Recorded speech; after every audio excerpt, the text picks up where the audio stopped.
I'm Hiram LaRue with Poetry X Hunger, and it's my deep, deep pleasure to welcome Kim B. Miller to the microphone for a few minutes visit today about her powerhouse poetry and the role that she sees for poetry as it is used in a variety of social causes to advance those causes, and especially in this case, what she has done and is doing to help with Poetry X Hunger as we fight hunger with poetry.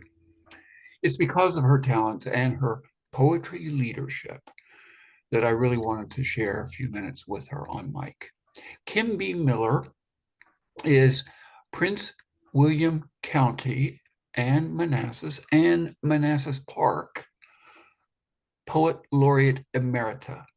All of those locations are in Virginia in the USA. She is the first, in fact, the first and only African American poet laureate for that region. She's a spoken word poet who has performed nationally and internationally. Her poems have been published in magazines such as African Voices, an international haiku anthology, a DC, Washington, DC newspaper, a hunger anthology, and several websites and books. Kim performed at the National Black Theater. She's also graced the stage at the Atlas Performing Arts Center at Northern Virginia Community College, and the list goes on and on. She has won many awards, as I said a moment ago, has written several books, and has presented her work far and wide. So you can find out more about all of her good work at kimbmiller.com. Welcome to the microphone, Kim. It's great to have you here with us. All right, thank you for the invitation, Hiram. Always good speaking to you. It's great to see you. For you taking the time, really appreciative of you taking the time out of your busy schedule to be here with us. So, topmost in my mind is the leadership function that you've played and continue to play in your region, but really even well beyond it in Virginia, USA. And I'm just kind of interested, given that experience as a poetry leader, a poetry, a poet laureate, what's your take on the arts generally and really poetry specifically? What's your take on this about their role in making advances on social and political fronts, Kim? I think poetry has so many purposes. And one of the purposes of poetry is to speak on things that are difficult. It's not just about flowers and it's not just about the greatness of God and all those beautiful things. It's also about the things that hurt, the things that are painful, the things that people don't want to talk about. We have I call it a platinum opportunity. Some people say golden. I say a platinum opportunity Mhm. to reach people in a way that is not normally done. I say that to say, if someone comes in a room, you're like, hey, let's talk about some political climate or climate change or such or hunger. And they're like, maybe not. But if they come to a poetry event, they're going to hear these topics covered. They're going to go deep into topics they didn't think about. Something they may have thought they were so solid on their opinion, so solid on what they believe. And a poem can change everything.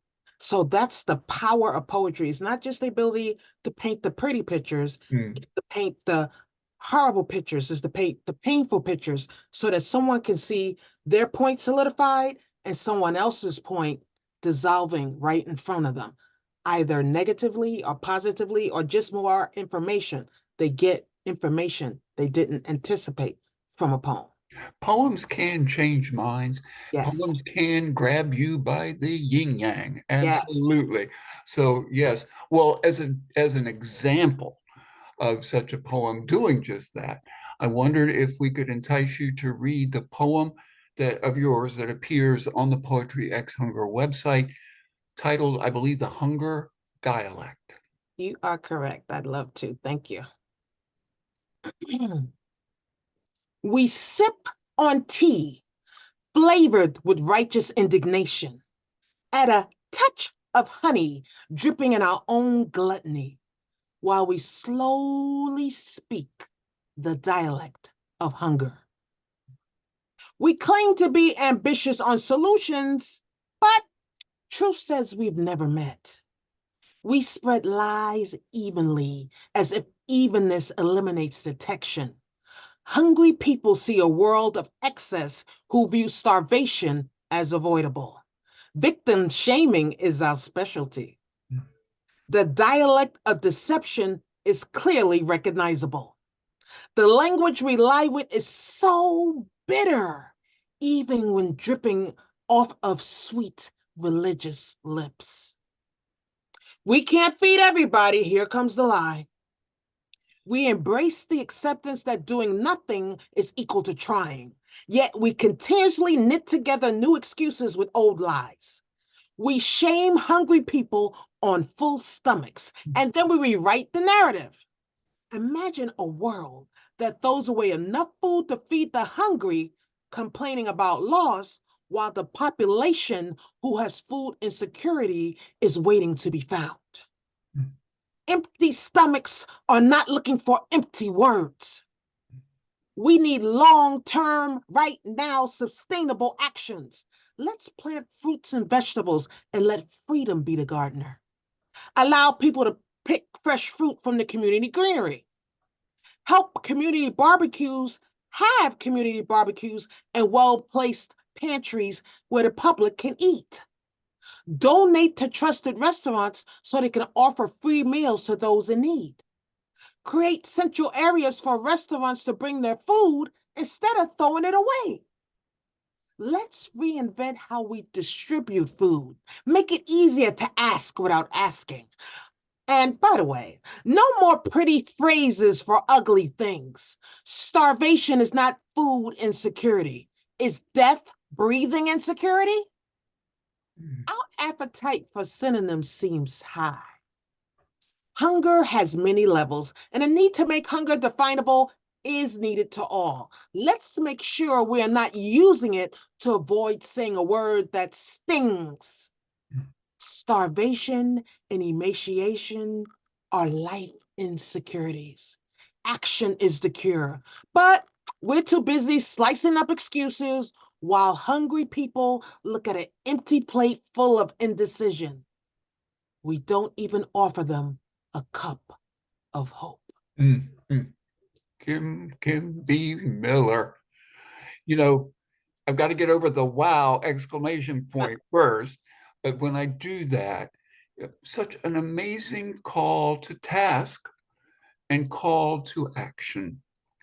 Even even calling into question how we talk about hunger and Yes. challenging us to think about, you know, using the appropriate and urgent words that need to be used. So, Kim, that's just one example of the kind of leadership you've exerted and are exerting in helping with a variety of social causes, but in this particular case, hunger. So really appreciate that. I'm also wondering, and you've just demonstrated the power of delivery as well. What have you found to be some of the most effective ways to engage or capture audiences? And I'm just wondering, based on your experience with that kind of engaging delivery, how could Poetry X Hunger use what we might call spoken word poetry, even slam poetry, to further the anti-hunger cause? Any thoughts on that? Absolutely. And I think poetry is one of the movements that can get this, I say, this subject really out to the masses. And it starts with, it could be a slam based strictly on hunger poems. It can be having poets go to schools and have the students write, how do you describe hunger? What does hunger look like to you? It's so many places we can go with it, but we have to start with making people feel comfortable talking about hunger. mm, We have these list of subjects, as you know, that people just like, I am not talking about this. I'm not talking about. mm, Not talking about it doesn't make it go away. It doesn't have, it doesn't garner solutions. It doesn't get us any further down the path. So if you get a child, a student, a young person, a young at heart, talking about hunger in real life and not just how it affects them, how they see it affecting others, mm, then that's how you can get people as young as 10 thinking about solutions to the same problems that they're writing poems about. mm, Poetry is not just about writing something that rhymes or doesn't rhyme, it's also coming up with potential solutions that could effectively not only end some of the suffering, help elude some of it. I'm not saying one poem is going to cure hunger, but what I'm saying is if enough people hear solutions in poetry, maybe one person will say, you know what, maybe I can act on that line about community greenery. Maybe we can right. have group barbecues in the community for people who are, food and who have food insecurity or who are just plain hungry or people are in need. We can institute some of these things that poets write if we give them the opportunity to state it out loud. Your poetry is so thought-provoking. I mean, you make us stop in our tracks, and you think in a way that we maybe the audiences may not typically think. So you kind of jar us into thinking, well, wait a minute, maybe we need to be thinking about it that way, not this way. So yeah, having that kind of impact. Well, I'd love to work with you and continue to pick your brain and your heart about how we might involve the kind of the performance dimension of poetry into Poetry X Hunger more fully. I personally think that that might be one way of both engaging, interesting, and making interesting the poetry to young people, especially. And if we can get young people involved, I think a lot of more mature individuals will follow as well. There's nothing to draw attention like a young person performing or presenting a wonderful poem. Well, I want to give you the chance to decide as we begin to close down here whether or not you'd like to say anything more or read us another poem. What would Well, you like to do? I probably will say this and end with a haiku or two because they're super Okay. short. Yeah, sure. So I would say if you are listening to this and you're like, there's really nothing I can do, I'm one person. One person is where change starts every single time. And then that one person gets another person, and then there's two, and then there's three. But even if it's just you with a great idea, change starts there. It really does. So don't think, well, I'm too young, I'm too this. You're not. You have the ability to create change. Yes. Hunger can end with you, no, but you can end someone's hunger with you. Mm. Maybe that neighbor you didn't know, maybe someone down the street, feeding one person at a time. We're not asking you to feed the world or solve the world's problem. But if you start feeding that one neighbor who's hungry, that's a step in the right A direction. huge step. Yes. Yes. And I'll end with these two haiku, 17 Wonderful. syllables, Yes. non-traditional haiku. Just for those listening saying, that's not haiku, it's not traditional. Haiku. Does their hunger feed your posting and likes while your inaction kills them? Mm. Mm. If you're helping someone, help them. Facebook doesn't need to know that chapter. Mm. Mm. And finally, will you feed me if you don't know me? Or is hunger personal? Whoa. Whoa. Whoa. Whoa, that last one I'm going to take back with me. Those are wonderful. Yes, Kim is known for her haiku, and I don't know if you put it in quotes or put it in quotes or not, but yeah, she's known for those and has been well recognized for those. Kim B. Miller, thank you so much for being here and on mic with me today as we talk about poetry and its power in addressing hunger, what I call turning poetry into food. So really appreciate your work, your energy, your thoughts, your leadership. and look forward to continuing to work with you, Kim. Thank you. And I appreciate all you do as well. Thanks, Kim. Take care. You too.